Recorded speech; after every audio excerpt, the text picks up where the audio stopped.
records.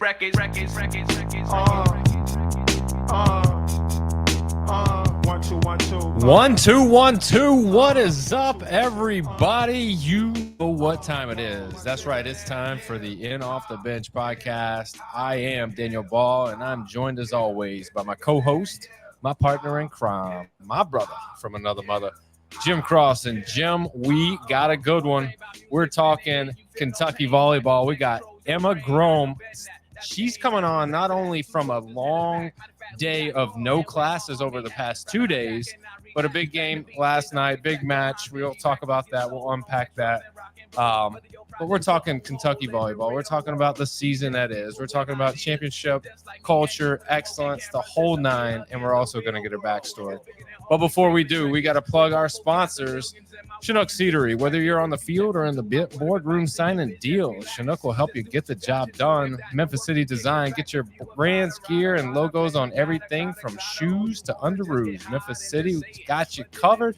As a matter of fact, they got your In Off the Bench podcast gear while supplies last. So get them because they're falling off the shelves quick. Smith's Plumbing Services. You got a sink clog, drain clog, toilet clog, or anything in between. Call my boy Dustin at Smith's Plumbing Services so they can take care of you.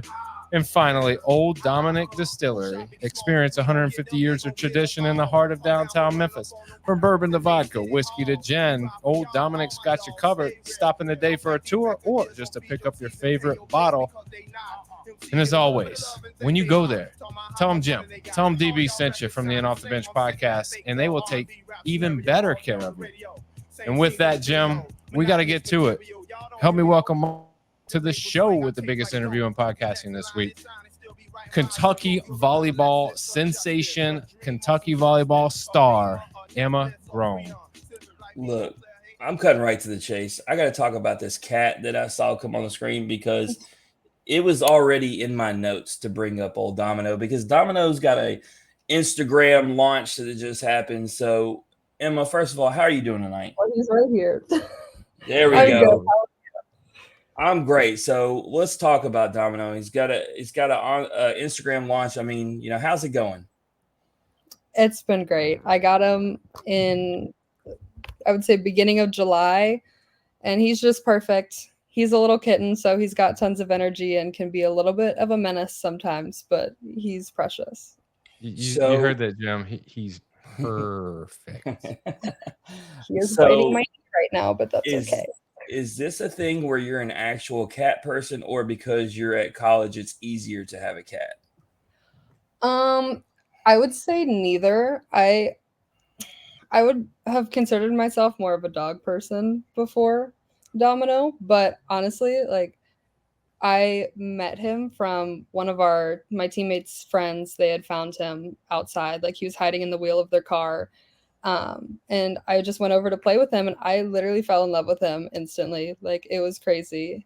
And then I did like a little bit of a trial run for a couple days because they were still looking for anybody that would take him, and it went so well that I had to keep him. He was just so precious.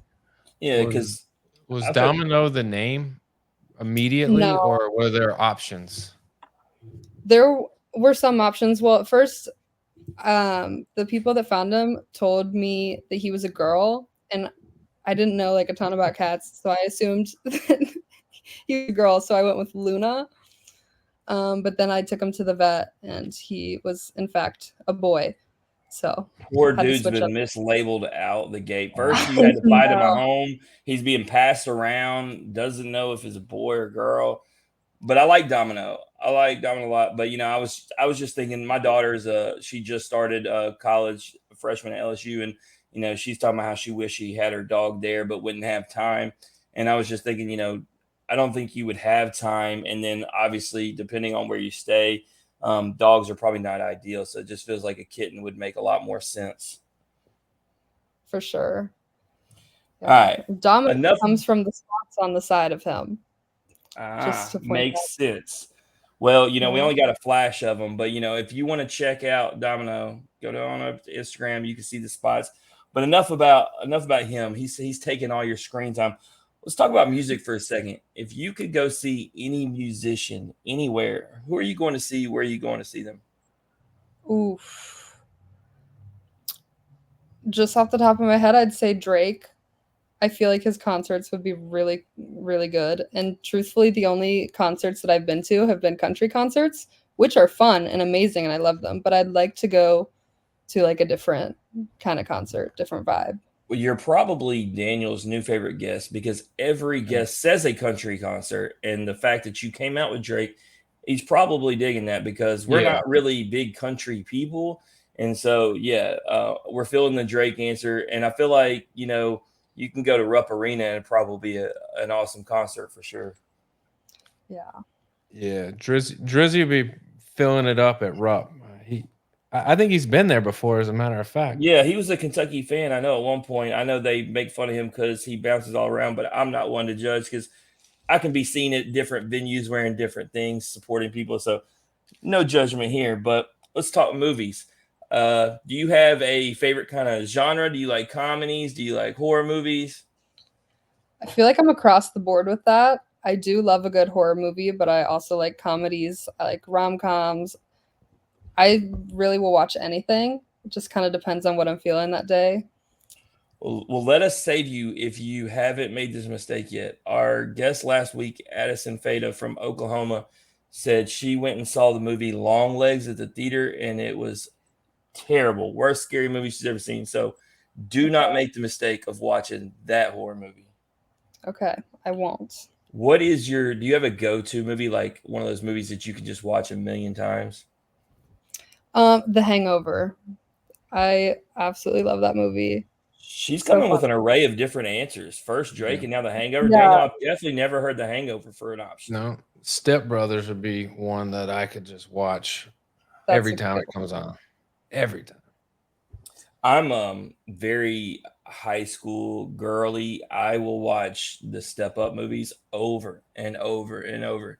And I think it's just because I can't dance. So maybe I just get caught up in the infatuation of the dance moves and think about how the fact that I wish I could do them go cut up at the club, but not me. I'm the guy that leans against the wall and never goes near the floor. Oh man, you gotta let loose. Yeah, our 10-year reunion I did, but I had a little influence, but that's not a story for this show. So last one, Kentucky football starts this weekend. I know in college, SEC, everything's about, that first Saturday. Y'all are hosting Southern Miss. Will you be out there? And, I know you've been gone with volleyball, but are the vibes high at school, with football kicking off? Yeah, definitely the vibes are high. Everybody here loves football season. It's football and basketball, you got it one in the fall, one after. So, yeah, people are definitely excited. I personally will not be in attendance. We have a game. That's the problem with football season here for us is we usually have games that conflict. But hopefully this year, a lot of our games are Friday, Sunday, so we should be able to get to some if we're home that weekend. Yeah, that's what I thought because I had said that before the show. I know that all the volleyball matches I've been at are Friday and Sunday. So when you said that, it threw me off a little bit. Yeah, the first 2 weekends here, we have Friday, Saturday, Sunday games, which we've never done before since I've been here. So that'll be Daniel, fun. someone failed them, man. I mean, clearly the ads and coaches aren't collaborating on these schedules because If Will Levis was still the quarterback, this would not happen. oh man, does your coach, do they say go enjoy yourself, go to the football game, or they don't really say much about it in hopes that you guys maybe will go, but hopefully they pretend that you guys just stay locked up in your rooms doing schoolwork? Like what? They encourage us to get out and do stuff like that and get the full athlete experience and support our other fellow athletes. But when we can, Yeah, we have a game. Obviously, if we have a game at like 6 p.m. and the football game's at noon, like probably not a great idea. right. I think my favorite part, Daniel, though, is when other sports support. I went to the Ole Miss Memphis soccer game the other night, and the Ole Miss basketball team was there watching. And if it didn't already say Ole Miss basketball, their height was already a dead giveaway. But I just thought it was cool. They didn't leave early or anything; stayed for the whole thing. So I like seeing them support other sports. So no matter what school it is, I think you should get the full athlete experience. I agree. Definitely. Well, let's get into this. Let's talk about you, Emma. Tell me about home. Where is home for you? Cincinnati. Cincinnati, Ohio. Yeah. Man, it's Cincinnati. Speaking of football season, I mean, Cincinnati is hot on a couple people, and Jim is hot on the same couple people. Joe Burrow, Jamar Chase, those are his guys. Are they the kings of Cincinnati? I'd say so. No doubt.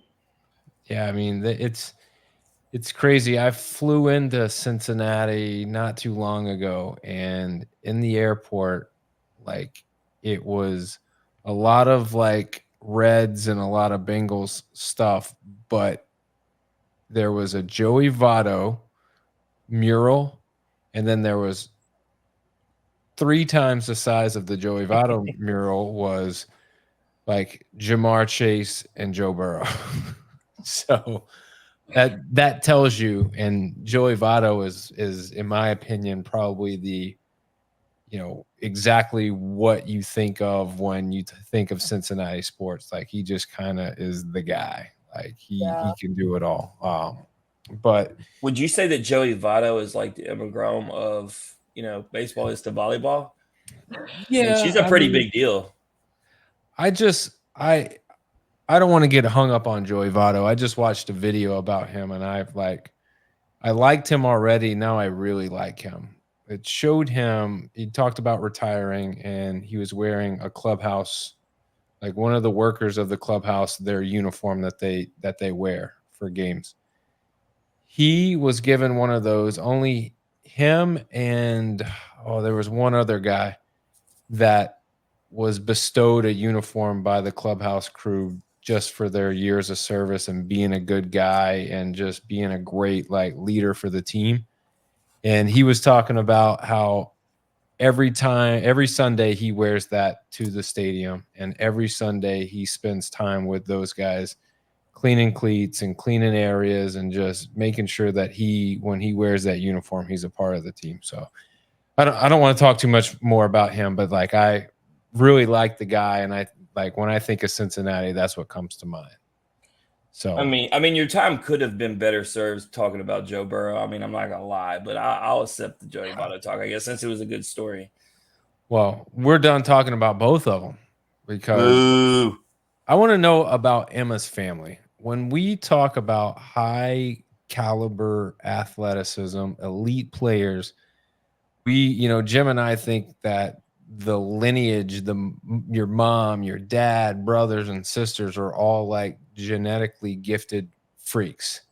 So for you, what is family like? Family, I have an older sister. She played volleyball for a long time. She didn't play in college, but she played all the way up until college. My parents, they were both very athletic. They played a bunch of different sports. Neither of them played in college either. But like my dad always talks to me about how he grew up and he was just the one in his family who was naturally good at any sport that he tried. And so yeah, they were big sports people. My mom coached volleyball. There it is. Born. So yeah, There it is. But she's the only one that played in college, so I don't even have to ask Daniel who the best athlete in the family is because only one took it to the next level. Very true.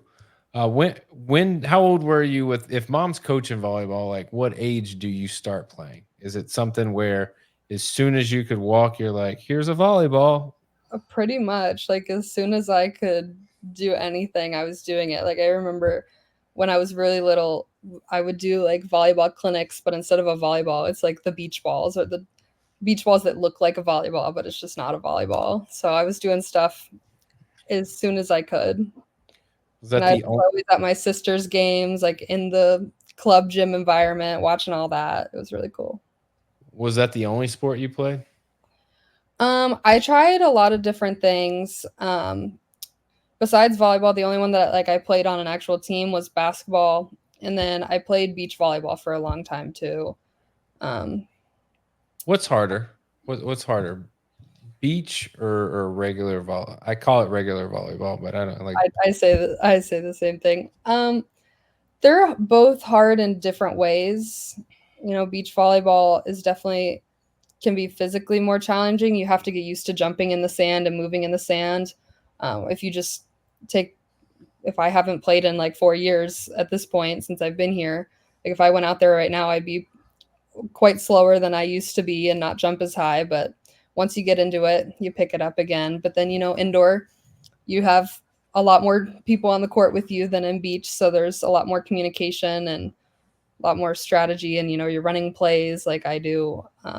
So they're just hard in different ways, but I'd say they're both pretty challenging. I need you to head to Baton Rouge and go out to the sand volleyball courts and humble my daughter. She's been playing for a couple of weeks with her friends, and she's telling me how good she is at beach volleyball, and she's the libero and everything. I need you to just serve it down one time for me, Emma. Can you do that? I could do that. I mean, because it's funny how she's feeling herself. I'm like, you're not playing with anybody who actually plays volleyball, just to let you know. Hey, let her live her life now. She's good with the people that she's playing with. At least she's doing something. What I love is my mom. She's fixing to be 70 years old. She's like, they have beach volleyball courts at college now. I'm like, that's awesome. Mom, you have everything. So, Emma, obviously there's a lot of I would say every sport is getting to be this way where you have your high school level, middle school level sports, but then you have club. I'm assuming that you were a big club person when it comes to volleyball. And yes. What club team did you play for? I played for NKYVC in Northern Kentucky for 8 or 9 years. And then my last year, I played at Tri-State Elite, which is actually in Cincinnati. Gotcha. And so for both of those teams, are you pulling people from all over, or is it specifically just like, I'm assuming Tri-State is pulling from the multiple states in the area, but the Northern Kentucky, are you pulling simply from Kentucky, or are you pulling from Ohio too? They're all pulling from like the same area. I would say in Cincinnati, there were like 3 big clubs, both of those two, and then another one called Elevation, and they all kind of pull from the same area. Gotcha. So when it comes to volleyball, just your route and you wanting to be better, who was your biggest influence to get you where you're at today? Definitely my mom. Yeah, like I said, she coached volleyball for a long time. She played for a while. My sister played.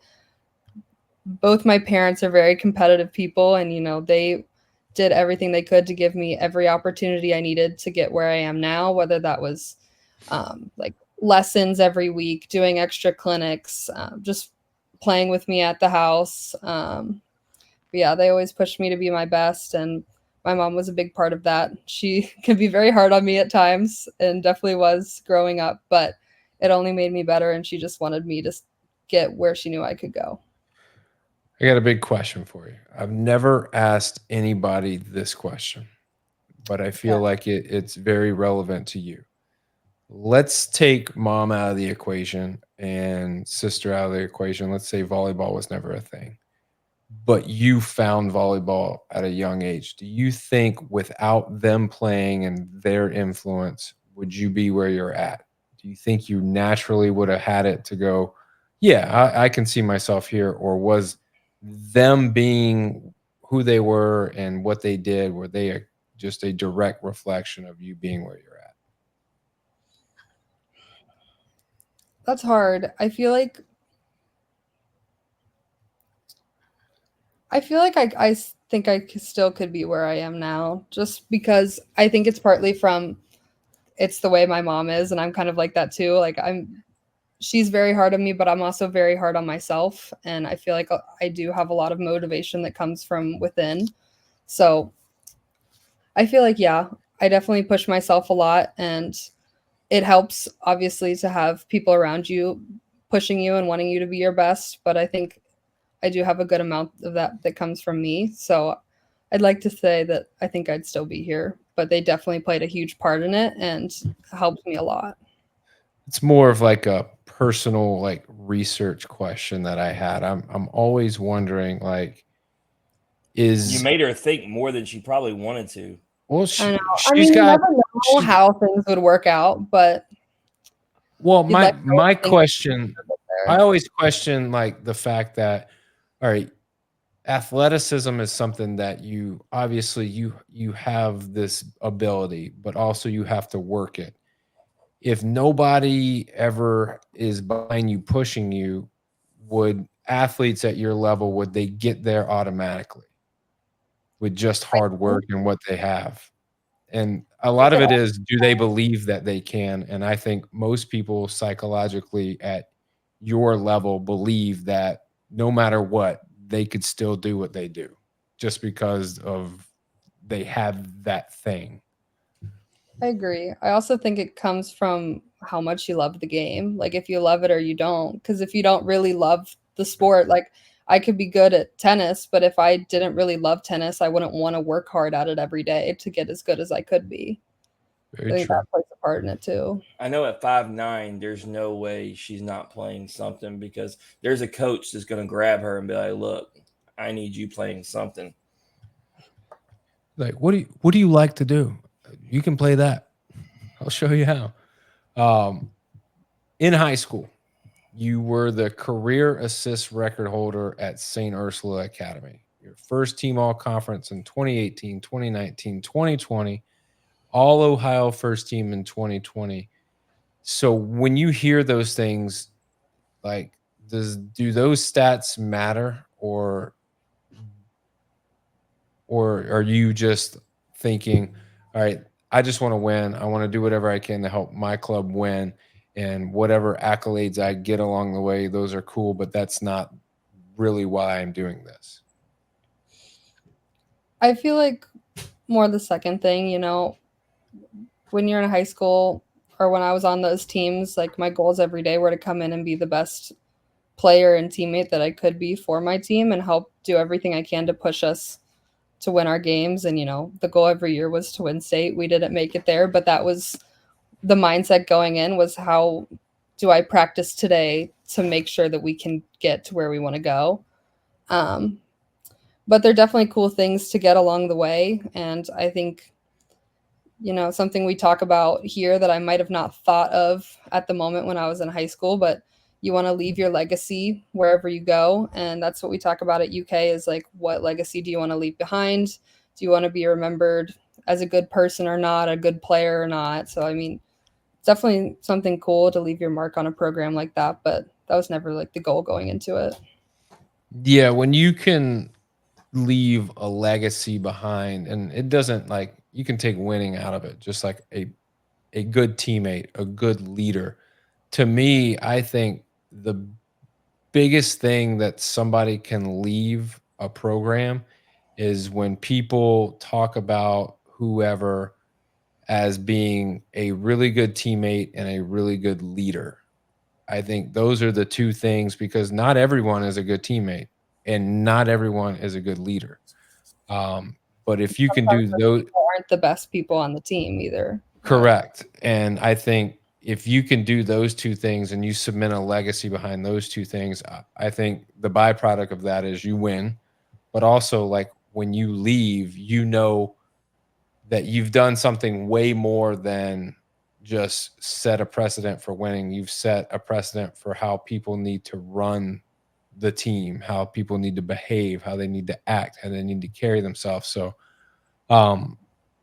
getting into, college. So, why is it Kentucky? And was Kentucky the only school on the list? I mean, obviously, when you're thinking about going there, they're one of the top programs in the country. So it's hard for me to be like, well, why did you choose them? Well, they're good. But for you, what was the reason behind going to Kentucky? Truthfully, Kentucky didn't come in until a little bit later in the mix for me. But once I stepped foot on campus, met the coaches, met people in this program, I fell in love with it immediately. Like I said, I'm a very competitive person. I always wanted to push myself and push the people around me. And that's exactly what this kind of place is. It's a very competitive culture, but also a culture that wants you to succeed as a person, as a player, in school and life, in every way. Everyone's just supporting each other and genuinely like wants the best for each other. You can always say, yeah, I would like want for my teammates, but like here we actually mean it. But yeah, I knew that this would be a good place for me. I've loved it ever since I got here, and it's definitely one of the best decisions I could have ever made. Yeah. Jim, they came in late, man. What are they waiting on? I mean, better late than never. As Drake would say, never late is well, better. Late doesn't even mean late in my time. Like this was like, now the rules have changed. This was like freshman year of high school, and now to think that people wait until they can't talk to anybody until junior year, it's crazy. So when you get there are an amazing amount of upperclassmen. I think, right off the top of like Madison, Lily, like, so when you get there, just, how beneficial is it to have so many girls that, have been playing high caliber volleyball in the SEC for so long? I think it's huge. I think people underestimate the jump from high school / club to college, because you're going from just, it's a good level, but it's different when you step on the floor as a freshman and you see girls that are like 6'8" across the net from you that have been playing for 3 years. Like, it's just a whole different dynamic. And I think that was really helpful for me. Like the seniors my freshman year was Allie Stumler, Lauren Tharp, Cam Scheitsack, that class. And especially coming in, like I played my freshman year in the setter position, which is supposed to be like, it's a big part of the team and you're naturally supposed to be a leader, but coming in as a freshman, that can be pretty intimidating. But I think having leaders like that around you, they were so welcoming, welcomed everyone with open arms. They really showed us the ropes of college and life at Kentucky, and that was huge. Yeah, no doubt. And I was trying to figure out, because I thought you were on the national championship team, and that was where that whole COVID mess up, because you played in 2021 and the championship was won in 2021, but that was where the 2 seasons were very close together, correct? Yeah. And so, so it kind of gets confusing, because I had originally thought, especially because you wear the bling and it's the SEC championships, whether you're holding domino or the volleyball, and so I had to think for a second, and but when you come in, especially when there's not the same time gap, is there a lot of pressure, or is it still a lot of excitement because the championships just won? I would say still a lot of excitement. I think for us coming in as freshmen, it was different because they had just ended their season. So the upperclassmen got a little bit more time off. So we came in early and it was like just the freshmen working out and stuff. Yeah, I think there was definitely a lot of excitement still, but kind of a desire to want to prove ourselves again. Because, yeah, they won a national championship, but that doesn't mean you're just going to win one the next year. You still have to prove yourself and prove that you can repeat that success. Yeah. Well, like I told you, we had Z on, and she came on and she had called her shot. But, you mentioned Allie, and we had Ajani, Maddie, Reagan, and it was really cool. I got to go watch y'all multiple times. I didn't know who you were until that point, but I had told Daniel that first time I went and saw y'all play. It was at Ole Miss, and TV does not do college volleyball justice. Like, that ball is coming in like so hot, and that specifically that game, Reagan put one off of the girl's face from Ole Miss, and I'm surprised she didn't have to leave in an ambulance, because that thing, there was no way like she could stop it. But I had such an appreciation for not just how talented and athletically gifted y'all are, but just the intensity, the teamwork that y'all play with. And so really got into volleyball in Kentucky. Y'all had, all the girls you were listing, y'all had so many stars. But it has seemed like, going back to when we first started watching, and then in your time there, it does feel like, though, you said each year, you're not guaranteed to win a championship, but it does feel like y'all own the SEC. Would that be a right assumption? I mean, I wouldn't say that, but I think with the kind of tone in your voice and the smile, I'll say it for you. Yeah. Yes. No. Yeah, the answer is yes, but she don't want to say it and be, the villain. So we know the real Well, answer. But no, we have had a lot of success the past couple years, which is honestly crazy to think about because the SEC is a great conference and there's a lot of competition every year. Like it's never easy to win it. But just to think that it went through that many different senior classes that got to do that and led the team to that was pretty cool. Definitely something cool to be a part of. But I swear, every year it gets harder and harder. This year will be even harder with 2 new teams in the conference. Yeah, So the number one team came in. I know. So, I want to ask you. I was telling Daniel before you came on, before we'd even started talking to you. There are numbers that we talk about in every sport with guests that come on here that seem unreal when we hear them. And when I see in your freshman year that you had 61 assists in one match against South Carolina, it almost doesn't seem like a real number. Like I have trouble wrapping my mind around it. So talk to me, especially as a freshman, what it's like. And an assist is that is a team stat. That is, we're not talking about kills, we're not talking blocks, we're talking about you're setting up your team. So just talk about that feeling of, that night and just being able to set your team up in such a way. I mean, it's really cool. And like you said, an assist, yeah, it's like a stat that is recorded for me, but like it involves everyone. It involves the pass. Like I can set a perfect ball, but if my teammates can't get a kill, then an assist is nothing. So I think just having numbers like that just shows how well our offense and our system is running. And that's something that we pride ourselves on, I would say, every year is that we do have a very balanced offense. We don't just have like one hitter that's, if they're on, we're winning. If they're not, then we're screwed. We have a lot of plays, a lot of trick patterns. Like we need to get everyone involved for us to win. And I think that makes it really fun for me to do my job because I just know like wherever I sling the ball, we're set. Yeah, no doubt. And I mean, like you said, you don't know. For those who don't watch it as much, you need to first of all. But you have girls coming from each side, looking like they're both fixing to throw it down, but it's only going to one of them. And obviously, like you said, that's the set patterns and to throw the defense off. But you get freshman of the year in the SEC. When you come in, even if you have a lot of confidence as a freshman. Me and Daniel hear a lot of people say, you were the best person in your school, or maybe you're the best person in your county, state, but so is everybody else you're playing against, right? Like you're no longer the best person anymore. And so for you, you actually were. You won that award. So was it something that you really expected that you had a chance at winning when you came in? And even though you're a team, oriented person, how good did it feel to win that? Honestly, it was completely unexpected.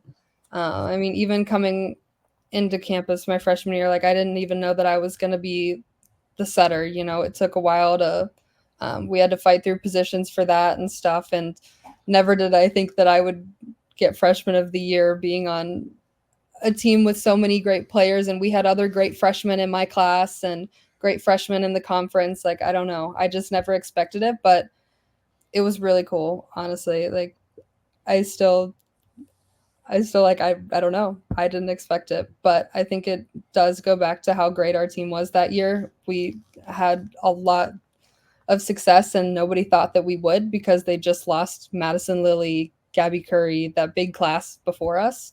So I don't think anyone expected us to have the same level of success. So when we did, that was pretty cool to be a part of.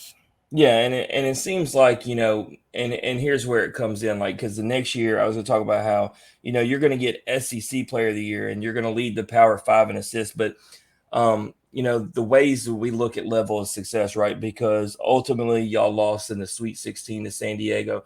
I want to kind of jump right to that. Like, you win the first 2 rounds and that's good, but like when you've now won the championship, a couple seasons before and you're looked at a certain way, like you said, it doesn't get any easier, but is the expectation level now that like a Sweet 16 isn't good enough, or is a Sweet 16 something that you feel decent about? And what's that feeling, especially because you do get SEC Player of the Year, but obviously coming up short to San Diego? Yeah, I mean we're definitely not satisfied with, Sweet 16. The expectation and standard is definitely higher, and I think that's been one of the more, I guess, frustrating things since I've been here is we have had a lot of success in our conference, and every year we're pushing to try to get farther in the tournament, but we've come up short. So I think that's the one thing that I really would love to change this year. We want to still do strong in conference, but how do we make sure our success can be continued into the postseason and get a little bit further? So speaking on that note, last season you do lose to a conference rival in Arkansas and a team that you did beat in the regular season, but you lost to them in the Sweet 16 in a very tough 3-2 sets.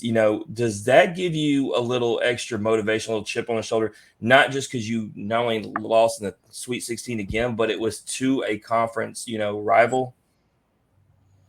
Yeah, definitely. And it's hard to, people always say it's hard to beat a team 3 times, but we did beat them twice already that year. So I think, I don't know, I feel like we could have gone into that match being a little bit more, I don't know what the word I'm looking for is, but a little bit more fired up for it and not overlook it or anything like that. I'm not saying that we did, but just knowing that we could have stuck with the game plan a little bit better, or like been more mindful about, we've seen this team before, they might try something different, but like let's go out and show them that we can do it again, kind of thing. Well, when you But look at the regular season first matchup, it being 3-2, Daniel and me talk about this, especially as coach speak, because he coached on the college level, obviously not volleyball, but it's all about adjustments, right? And this is where, the team has to make adjustments coming into the next one, because especially like you said, when you're going to see a team a third time, you know each other so well, so you cannot come in with the same game plan you did the first 2 times. And it may have been as simple as that. It may have been, y'all were the better overall team, but unfortunately they made the better adjustments to y'all. And so that's just the way sports happen. The better team doesn't necessarily always wins. It's about the game plan and how you do it. But, like I said, I thought that probably left y'all with a little extra fire coming into this year. And I think there's no better way to start the season than what y'all did, starting with Nebraska, right? Because, I want to start off with the best of the best to see what I got, right? And while y'all did lose 3-1, you did win one set. You lost one of them 25-22. Like, it was a very competitive, matchup against a really good team. So, how do you feel that y'all did? And did you get enough off just your first, match to see what improvements y'all need to immediately adjust and make? for sure. Yeah. I mean, you're never happy with a loss, but I do think that there was a lot of positives that came out of that from our end. We did see a lot of really high points and a lot of like potential for what we could be, but we also saw a lot of really low moments. So I think for us, we've got some things now that we need to work on to try to bridge the gap between our highs and our lows.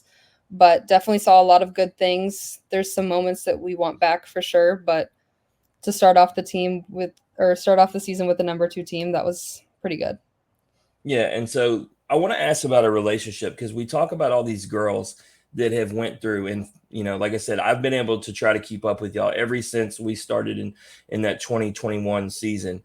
And every girl that we've known has gone through there, right? And so to me, I think about the relationship with you and Coach Skinner, right? Because it's all about, new girls coming in and you're a leader, and it's about the relationship really between y'all two. It's got to stay cohesive in how to work with these new pieces that come in as old other pieces go out. So just talk about that relationship that you have with him and what he's meant to you. Yeah, he's the best.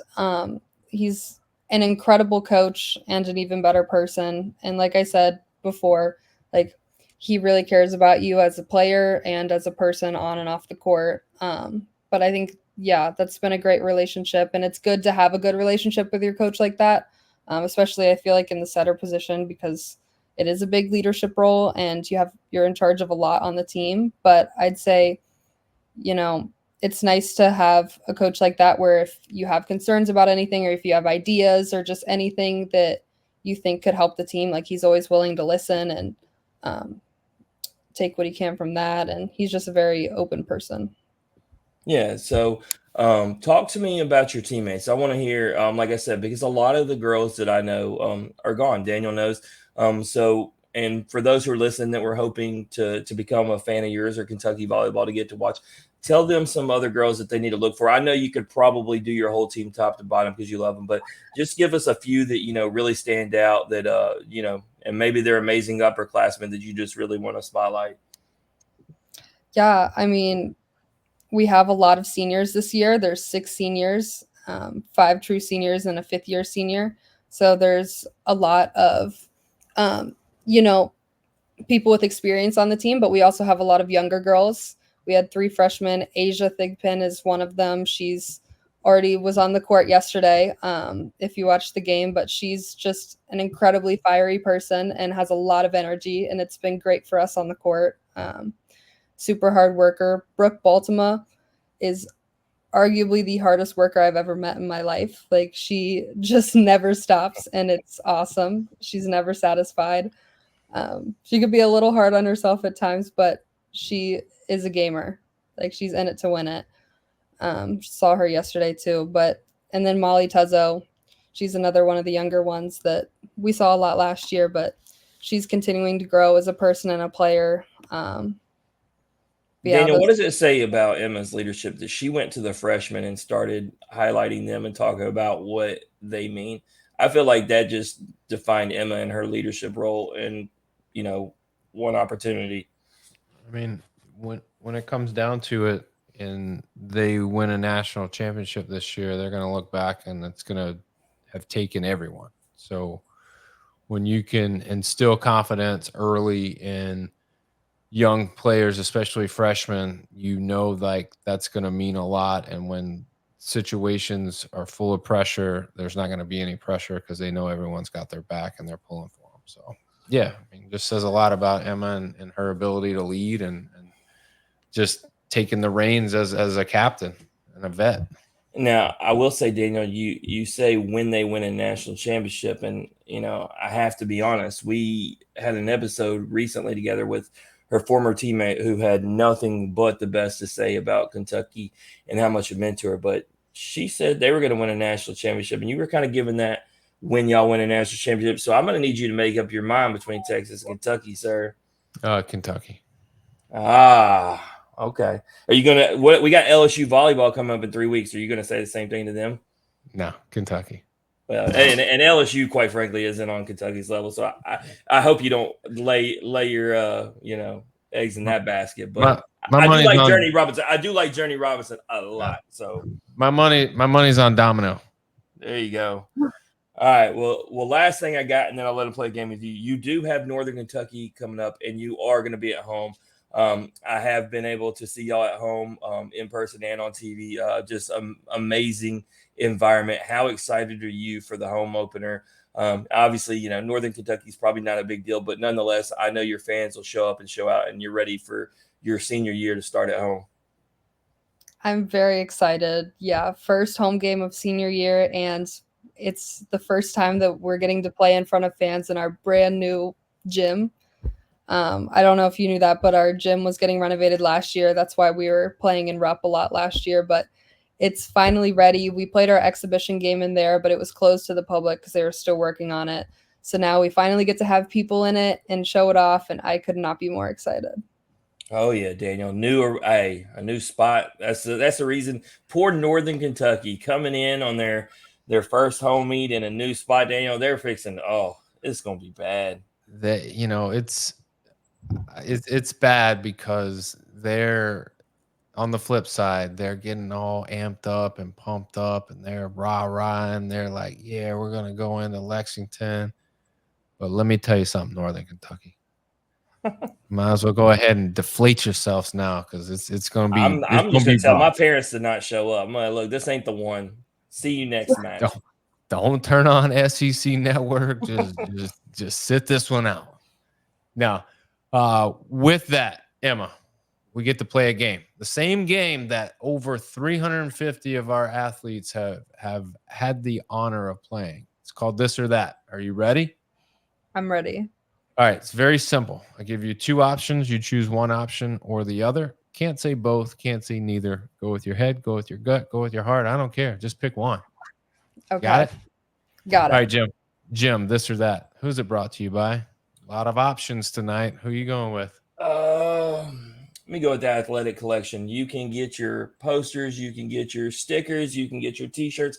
They spotlight and highlight numerous different schools and athletes to help these athletes through NIL money. You obviously see the posters behind me.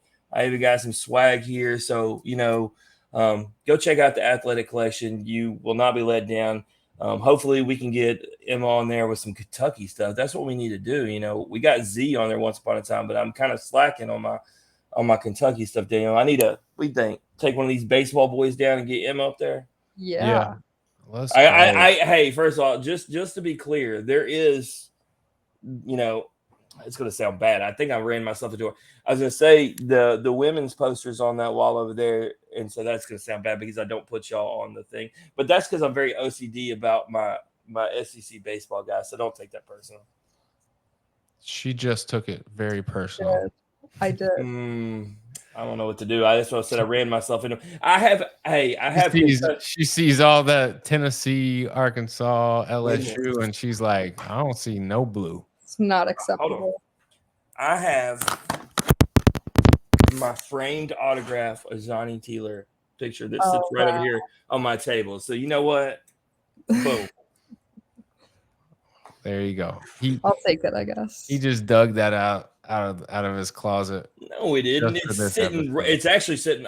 They could have grabbed two. It's sitting next to Berez's picture autographed, and then they're both sitting next to Austin Riley. Daniel, thank you. Hey, how about that? I mean, my post or my picture, my framed picture of Z is in my closet over here. Because, wow. Well, my daughters think it's funny to come in here and take everything down and play with it, and I just glass and a 15-month-old kid that just doesn't mix. So I gotta. Do they ever touch your belts? No. They know better, huh? They know better. Best not. All right, here we go. This or that. Rapid fire. Coffee or energy drink? Energy drink. What's your go-to? Red Bull. Red Bull. Does Get it give you wings? It does give me wings. There you go. Do you go for the original, or are you in the sugar-free mode these days?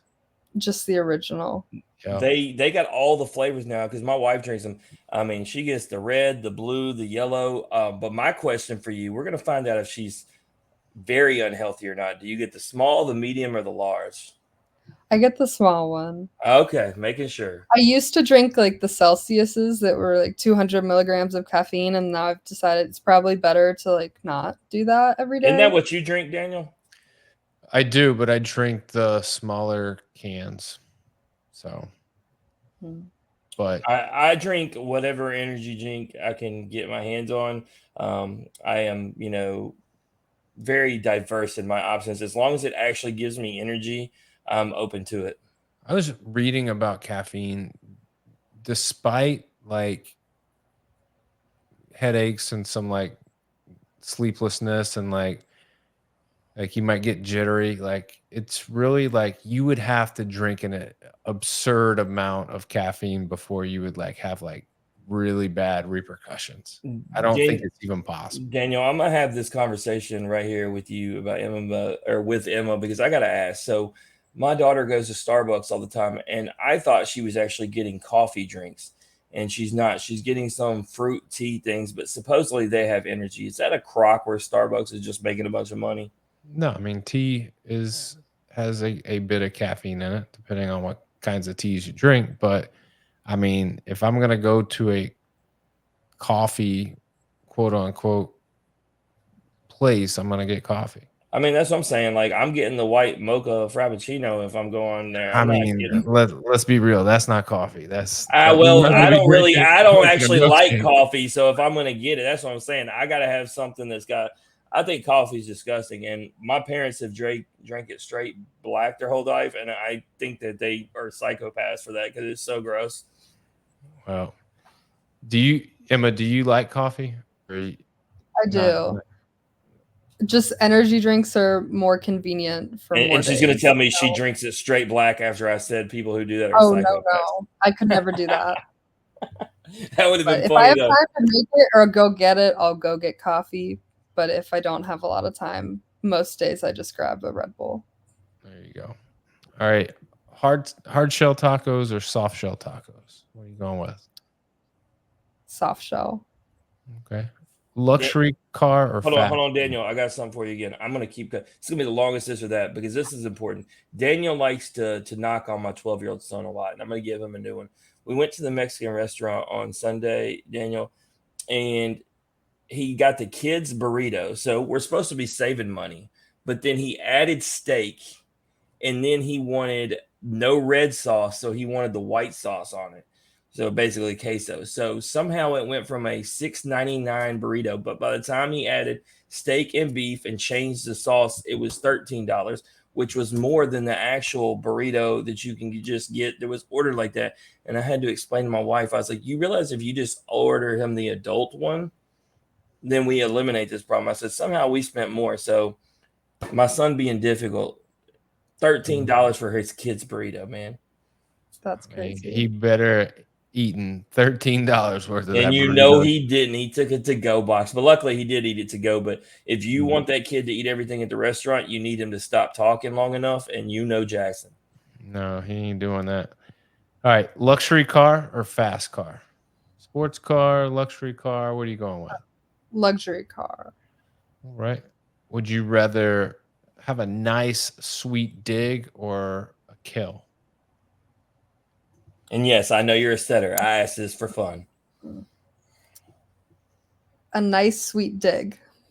Okay. All right. Let me ask you this, because you don't do this, but we've asked Z and Allie and Reagan this. Would you rather have a kill or a block? A block. They all said kill, but me and Daniel have talked about it. When you reject somebody back, like, I don't know. Think about how many kills like they get in a game compared to blocks. Like you don't get as many blocks, but when you get a really good block, that's what I'm saying. When you turn somebody back when they thought they were going to throw it down and you just send it back their way, like to me, that's the coolest thing. If I block somebody, I would just like let them have it. Stare lasers through that net right at them. Just be like, "What's up?" But Daniel, you would get a penalty every time for touching the net. You're probably right. I'd play with reckless abandonment, and I'd be all over the net. Like I wouldn't care. It would be bad. I'd be rolling under the net, on top of the net. I really do respect their game though. Like, once again, for anybody who's listening, if you have not went and watched it in person, TV just doesn't do it justice. You don't understand the talent level and how fast that ball is moving. It's crazy. Yeah. All right. What's scarier, snakes or spiders? Spiders. Yeah, I'm not a big spider person. I hate spiders. What's better, rom-com or scary movie? Talked about movies. You said you're all over the place with movies, which is good. Why this is hard. I'd say scary movie, like if it's one of the good ones. Okay. Let me ask you this. We had a female guest about 2 years ago, huh? Now, Daniel.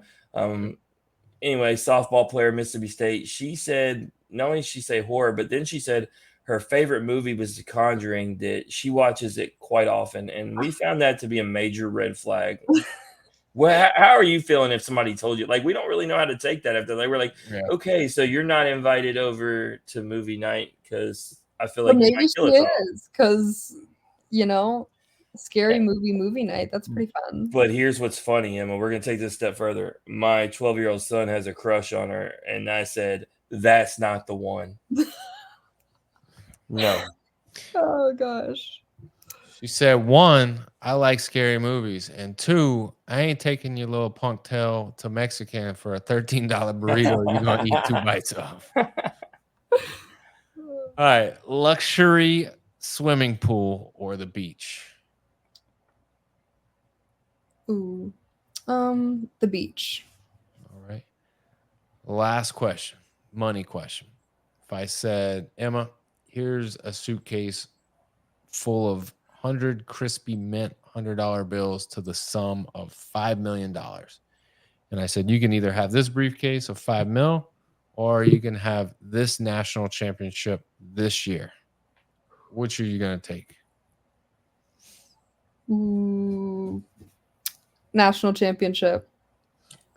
Daniel, I believe her, and I'll say this because she came in right after one and saw what it looked like, and she spent 4 years chasing. I think she really probably wants it really bad. I can find some other ways to get $5 million, but I only have one more shot at a national championship. But what if I told you Daniel listed how many guests we've had, and Daniel actually wasn't here to hear it because Daniel likes when people actually say money. Reagan Rutherford was on one-on-one with me her first time. He was on the second time when she's with Texas. The first time I had her on when she was with Kentucky, and he wasn't able to make it that night. But she chose the money. And so as somebody who knows Reagan, does that surprise you? She just said it would be hard for her to make that kind of money after college. So she just says she felt true. like I just think it would be hard. Like I'm a realist, and I believe that every one of the athletes are at such an elite level that $5 million over time is going to be something super attainable for all of them. However, I don't ever think anybody is just going to be handed $5 million unless they are just an elite level pro athlete and they're signing their name for a signing bonus. But I think giving the scenario, like I would take the easy $5 million because I don't think there's ever a situation in my life where someone's going to offer me just $5 million. Just here you go. But for Emma, I can picture it because of what she has said throughout this episode. You know, she wants to play pro. She wants to stay within possibly, to do the training or the coaching. And so, getting that national championship, one, not only does it feel good, it also gives her the credentials and the status. If she goes and plays pro but comes back to coach or whatever, she's a national championship player, might be SEC player of the year again, just, things that bolster her up to where those are going to help her continue in her career path. So I feel like she would benefit a lot from winning a national championship on just the fact the blood, sweat, and tears that she put in to get it. Well, that's true. And a national championship has been my dream, like, ever since I was little. But, like, I don't need $5 million to live. I can live a happy life with just a normal salary. I love hearing that, though. Dream. I know, but you know how little that is, all these guests we talked to Daniel, very little do they say winning a national championship their dream. That was actually pretty pleasant to hear. Yeah, I mean, it's refreshing and nice. And well, baseball guys always say their dream is to go to Omaha, right? And when it comes to the other sports, we don't just really hear them talk about it. They say they want to win it, but I don't ever hear them refer to it as a dream. So it's good to hear that. Like, that's refreshing. Now I'm really pulling for Kentucky. I just hope Reagan doesn't hear it or the LSU girls because I'm an actual LSU fan. And they just know that I'm really rolling with Kentucky this year. So you're going to have to give us a teammate to bring on, though. If we're going to root for Kentucky, we're going to need to know more than just you. We're going to have to get to know another one. Yeah, for real. Because the other team, we knew 4 of them. We're slacking here. Oh yeah, you need to meet some more then. Absolutely, because it's a championship caliber team, Jim, and there's plenty of champs on that team. We got to get to know them. But Emma, before you get out of here, anything you want to plug or promote, or if you just want to say hi to mom and dad, this is your chance. The floor is yours. I don't know. Hi, mom and dad. I love you and I miss you. Buy my merch. Buy your merch. Where can we buy your merch? Where can we buy your merch? In my Instagram bio, there is a Linktree link, and the first 2 links on there are 2 different kinds of merch that I have. Millions. I just want some for senior year, so millions.co is the first one, and it's got a sweet t-shirt and hoodie for her, and the other one is, let's see, it's saying officially likes NHL merch. Where's it at? What is it? Oh man, that's a hard one. It's athletesthread.com/collection/Emma Grome. But you can find it, like she said, on her Instagram. But she's got some sweet merch, Daniel. And what I like about the this first one, every color that you can get it in black, blue, white, gray, like the works. There's even a sweet Letterman jacket, dude. There is. Let's Grab your merch and come to a Kentucky volleyball game. All right, I'm what's down. the Instagram handle so that everybody can go to the link tree? What is it? My Instagram is just Emma Grome. There you go. Well, At I am going to see y'all this year. You are going to be in Starkville. I live in Mississippi. If you kind of haven't figured that out by saying going to Ole Miss and Mississippi, y'all are going to Starkville on November 20th. So I will be there to root for you then. So I will try to have my merch and rock it out so that way the people of Mississippi State can hate me while I'm there. But I won't care.